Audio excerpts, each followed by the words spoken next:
Started adult health nursing first third semester unit first. इसके अंदर हम पढ़ेंगे, सबसे पहला टॉपिक है हमारा इंटरनेशनल क्लासिफिकेशन ऑफ डिसीज। किसी भी डिसीज का इंटरनेशनल क्लासिफिकेशन। सबसे पहले ये समझो कि इंटरनेशनल क्लासिफिकेशन क्यों करते हैं। जब हम कोई भी हेल्थ कंडीशन आई है तो उसके हम रिपोर्ट राइटिंग करते हैं, डॉक्यूमेंटेशन करते हैं, और किसी भी डिसीज के बारे में हम लिखते हैं, पेशेंट की हिस्ट्री लिखते हैं। तो उसमें पूरी डिसीज लिखने से अच्छा है कि हम इंटरनेशनल कोड्स का यूज करें, जिसकी वजह से इजीली रिकॉर्ड हम उसको लिख सके। पूरी डिसीज को लिखने से अच्छा है हम कोड को मेंशन कर दें, कि उस कोड को हम मेंशन कर दें, उस कोड का मतलब है कि ये वाली डिसीज है। ठीक है, तो WHO के द्वारा क्या है, क्लासिफिकेशन किया गया था हर एक डिसीज का कोड। तो it is a system made by the WHO to give every disease, हर एक डिसीज के लिए कोड दिया गया था WHO के द्वारा। कोई भी इंजरी हो या फिर डेथ हो या फिर कोई भी हेल्थ कंडीशन हो उसके related. ICD serves a broad range of use of globally and provide a critical knowledge on the extent, cause, the consequences human diseases, death worldwide by a data that is recorded and reported in a coded form। ठीक है, वही चीज इसमें लिखी हुई है। For example I10E11A00, that is the code for the BP, diabetic mellitus, type 2 and cholera। ऐसे ही इसमें मेंशन कर रखा है कि instead of writing a whole या फिर लॉन्ग डिसीज का नेम, डॉक्टर्स, हॉस्पिटल, सबको लिखने से अच्छा है कि हम उसको क्या है, कोड का यूज करें जो गवर्नमेंट के द्वारा क्या है प्रोवाइड किया गया है हर एक स्पेसिफिक डिसीज का। Keep the patient records organised, make the insurance billing easy, track the disease statics, help the research and the health planning. इन सब में क्या है, इजीली यूज किया जाता है ये कोड, जिसकी वजह से हम अच्छे से रिकॉर्ड को मेंटेन कर सकें। इंश्योरेंस के लिए हम बिलिंग तैयार कर सकते हैं इजीली, और हर एक चीज की रिसर्च के लिए, हेल्थ प्लानिंग के लिए इजीली हम क्या है उसको कंट्रीब्यूट कर सकते हैं। इसमें ICD-11 के बारे में दे रखा है कि किस किस चीज के लिए उसको यूज किया जाता है। किसी भी क्लिनिकल टर्म को रिकॉर्ड करने के लिए, फंक्शनिंग असेसमेंट के लिए, प्राइमरी केयर प्रोवाइड करने के लिए, उसके प्रिवेंशन एंड रिसर्च के लिए, पब्लिक हेल्थ केयर के लिए जो कि डेथ कॉज करते हैं उसके लिए भी हम यूज करते हैं, पेशेंट सेफ्टी के लिए। तो ये सब क्या है, ऑर्गेनाइज किया गया है। देन इसका पर्पस क्या है। पहला पर्पस है स्टैंडर्डाइजेशन, मतलब एक कॉमन यूनिवर्सल लैंग्वेज प्रोवाइड करनी है कि हर एक वर्ल्ड यूनिवर्स में क्या है इस कोड को मेंशन किया जाएगा। तो इस कोड का मतलब है कि स्पेसिफिक डिसीज। तो स्टैंडर्डाइजेशन मतलब यूनिवर्सल।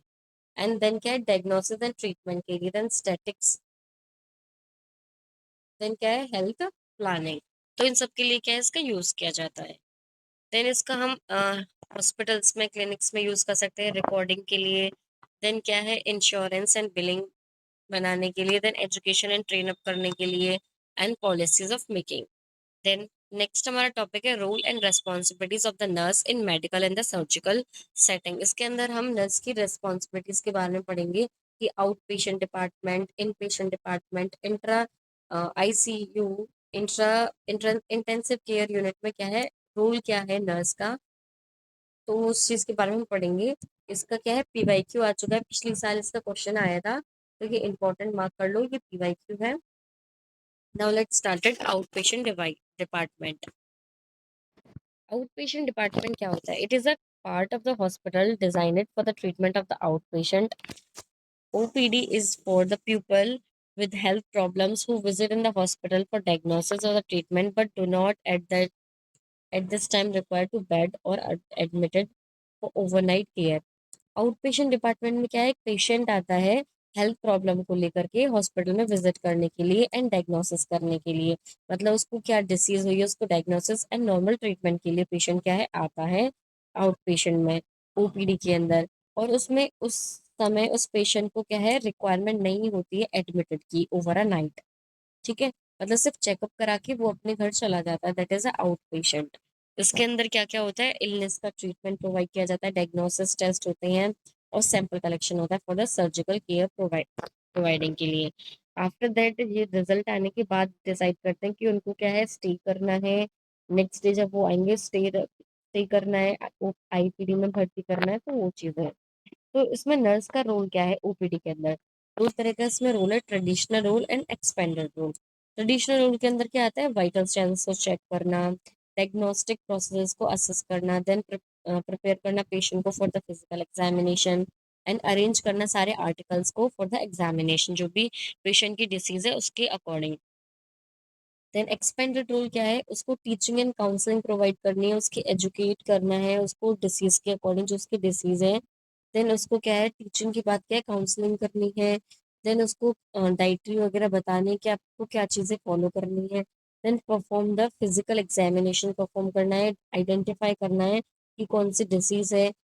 देन क्या है, प्रोवाइडिंग ए प्राइमरी केयर प्रोवाइड करनी है, that is a out patient. अब हम जानेंगे इन पेशेंट डिपार्टमेंट में नर्स का रोल क्या है। तो जानने से पहले हम क्या देखेंगे कि इन पेशेंट डिपार्टमेंट होता क्या है। इन पेशेंट डिपार्टमेंट ऐसा डिपार्टमेंट होता है जिसमें जो पेशेंट है वो क्या एडमिटेड होता है फॉर द मेडिकल फैसिलिटीज के लिए ओवर 24 आवर्स। आईपीडी केयर क्या है, हॉस्पिटल डिपार्टमेंट में जो पेशेंट एडमिटेड होते हैं डिफरेंट हेल्थ ट्रीटमेंट के लिए, डायग्नोसिस के लिए या सर्जरी के लिए, पोस्ट सर्जरी या आफ्टर सर्जरी, इमरजेंसी असिस्टेंस के लिए, तो क्या है वो एडमिटेड होते हैं, that is a in patient department.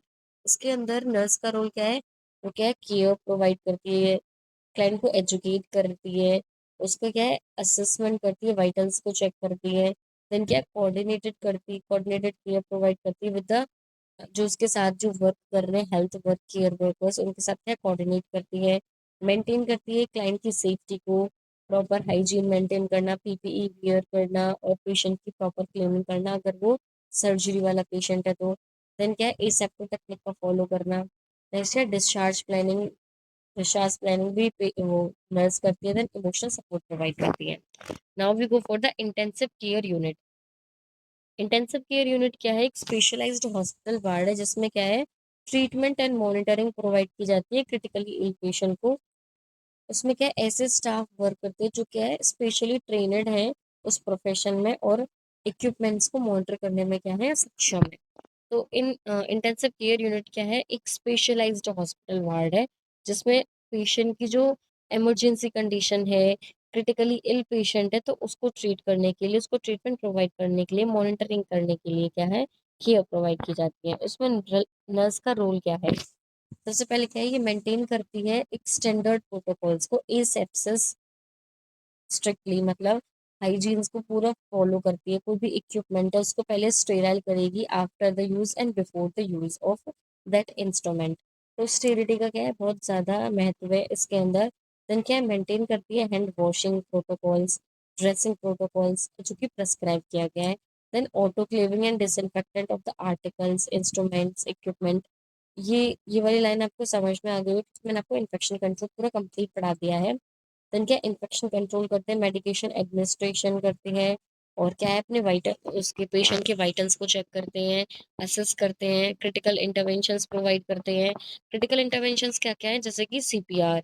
अगर पेशेंट को क्या है अ, ऐसी कंडीशन आ गई उसकी क्या है पल्स नहीं आ रही है तो उसको क्या है सीपीआर प्रोवाइड करना है, डॉक्यूमेंटेशन करना है एंड फैमिली कम्युनिकेशन, ये सब क्या है नर्स के रोल है। Now we go for the next topic. Syllabus में नेक्स्ट टॉपिक है हमारा introduction to medical and the surgical asepsis. तो इसमें मेडिकल और सर्जिकल का इंट्रोडक्शन क्या है।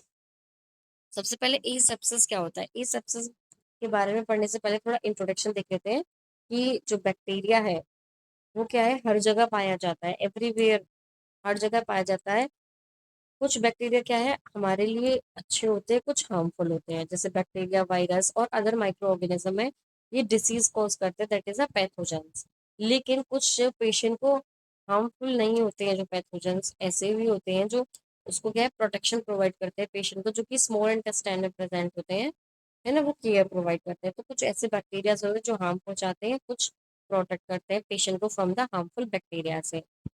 तो उसको बैक्टीरिया इन हार्मफुल बैक्टीरियाज को प्रोटेक्ट करने के लिए हमारी बॉडी में इन्फेक्शन ना पहुंचाए ये बैक्टीरियाज, तो इनको प्रिवेंट करने के लिए, इनको किल करने के लिए हम एसेप्सिस का यूज करते हैं, एसेप्टिक टेक्निक का यूज करते हैं, जिसकी वजह से जो बैक्टीरियाज क्या है वो ग्रो नहीं होंगे हमारे अंदर, हम उनके कांटेक्ट में भी नहीं आ पाएंगे अगर हम एसेप्टिक टेक्निक का यूज करते हुए केयर प्रोवाइड करें। अब एसेप्टिक टेक्निक क्या है, एसेप्टिक टेक्निक का मतलब है ऐसी प्रैक्टिस या फिर ऐसा प्रोसीजर जो कि किसी भी पैथोजेंस के कंटेमिनेशन क्या है प्रिवेंट करे। इसमें क्या है अप्लाई करते हैं strict rule of minimising the risk infection.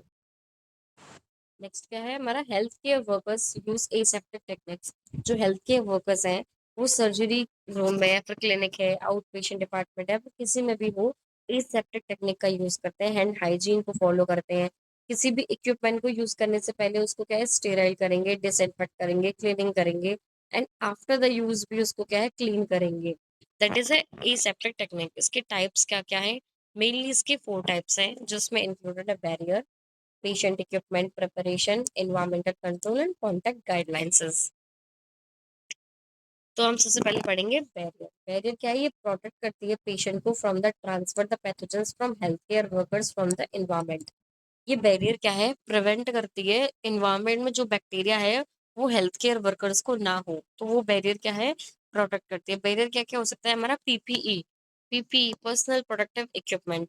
ये मैं आपको इन्फेक्शन कंट्रोल में पूरा कंप्लीट पढ़ा चुकी हूँ, ये एक प्रॉपर एक यूनिट है, बट इसमें हम थोड़ा मेंशन कर देते हैं कि बैरियर कौन कौन से होते हैं। स्टीरल ग्लव्स हो गए, स्टीरल गाउन हो गए, पेशेंट की हेल्थ केयर प्रोवाइडर मास्क हो गया, एंड देन क्या स्टीरल ड्रेप्स हो गए। देन पेशेंट इक्विपमेंट प्रिपरेशन, इसका बारे में मैंने आपको बताया था कि पेशेंट के इक्विपमेंट की प्रिपरेशन करना है, स्टेरिलिटी प्रोवाइड करनी है, डिसइंफेक्ट करना है ना। Health care provider also use sterile equipment को यूज करते हैं एंड स्टेराइल इंस्ट्रूमेंट को यूज करते हैं to further protect the patient. They apply cleansing and bacterial cleaning preparations to the patient skin before the procedures, वही ठीक है। Then क्या इन्वायरमेंटल कंट्रोल, अब इन्वायरमेंट में जो बैक्टीरिया ग्रो हो रहा है उसको भी तो किल करना है, तो उसको मेंटेन करना है, उसको कंट्रोल करना है। कैसे, maintaining A sterile environmental requires keeping the doors close during an operation. Operation के दौरान क्या डोर को क्लोज करना है जिसकी वजह से क्या है बैक्टीरिया बाहर ना जाए। And more people present the more opportunities for harm bacteria to cause contamination. अगर ऑपरेशन थिएटर में ज्यादा पीपल होंगे तो ज्यादा ही हार्मफुल बैक्टीरिया क्या है उसकी अपॉर्चुनिटीज बढ़ जाएंगी कंटेमिनेशन करने की। तो क्या है विजिटर्स को क्या है वन बाय वन की क्या है मिलने के लिए भेजते हैं, और क्या है पीपीई वियर करके भेजते हैं, जिसकी वजह से कोई भी कंटेमिनेटेड भी होगा तो वो के बैरियर्स को पहना देंगे, जिसकी वजह से क्या है ट्रांसफर नहीं हो पाएगा। देन नेक्स्ट क्या है contact guidelines. Health care provider क्या है, ये greater care not to touch any non sterile surface while the hand that advance the catheter into the patient urethra। मतलब कॉन्टेक्ट गाइडलाइंस क्या है, पेशेंट अगर किसी हेल्थ केयर वर्कर्स को ये लग रहा है कि ये स्टेराइल नहीं है ये सर्फेस, तो उसके टच भी नहीं करेंगे, उसके कांटेक्ट में भी नहीं आएंगे, क्योंकि कांटेक्ट से बहुत सारे बैक्टीरियाज, वायरसेस, माइक्रो ऑर्गेनिजम्स क्या है स्प्रेड होते हैं। Now we go for the principles.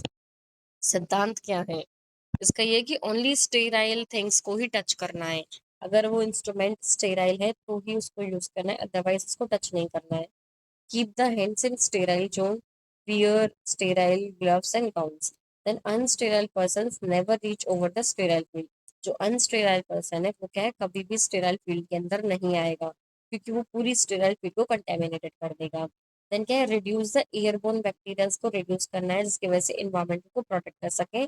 और इन्वायरमेंट के कांटेक्ट में अगर हेल्थ केयर वर्कर्स या फिर पेशेंट आएगा तो क्या है उसको इन्फेक्शन नहीं होगा। तो minimum the talking and the movement. तो if you are not sure about the something is sterile तो ट्रीट एज अ डर्टी। अगर तुम श्योर नहीं हो कि ये जो मटेरियल है, ये जो इंस्ट्रूमेंट है, ये जो प्रोडक्ट है वो क्या है स्टेराइल नहीं है, मैं श्योर नहीं हूँ, तो क्या है उसको डर्टी ही मानेंगे। तो एज अ नॉन स्टेराइल इसको क्या है यूज करेंगे। देन क्या keep the area clean with a limited movement and visitors. Use PPE protective equipment both the patient and the nurse.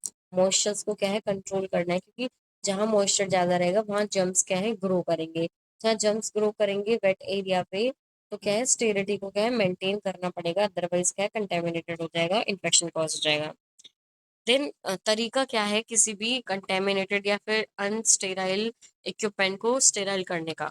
तो पहले हमको क्लीन करना है, क्लीन टू डर्टी रूम, मतलब ऑलवेज हमको क्लीन करना है फ्रॉम क्लीन एरिया से डर्टी एरिया। जैसे कि ये थर्मामीटर है, यहाँ से हमने इसको क्या है डाला है पेशेंट की बॉडी के अंदर, तो यहाँ से ये कंटेमिनेटेड हो गया, तो हमको जो क्लीन करना है वो यहाँ से, हमको यहाँ से शुरू करना है उसको क्लीन करना यहाँ तक, मतलब ये लेस कंटेमिनेटेड है और ये मोर कंटेमिनेटेड मतलब डर्टी है, तो यहाँ से इसको क्लीन करना है। ठीक है। नेक्स्ट नेक्स्ट टॉपिक है इन्फ्लेमेशन इसके अंदर हमको एक्यूट एंड क्रॉनिक इन्फ्लेमेशन के बारे में पढ़ना है, तो इसको हम नेक्स्ट यूनिट में कंटिन्यू करेंगे नेक्स्ट लेक्चर में। सो अगर आपको एडल्ट हेल्थ नर्सिंग के और लेक्चर्स चाहिए तो please comment, like, share and subscribe our YouTube channel Angels in White. Thank you so much for this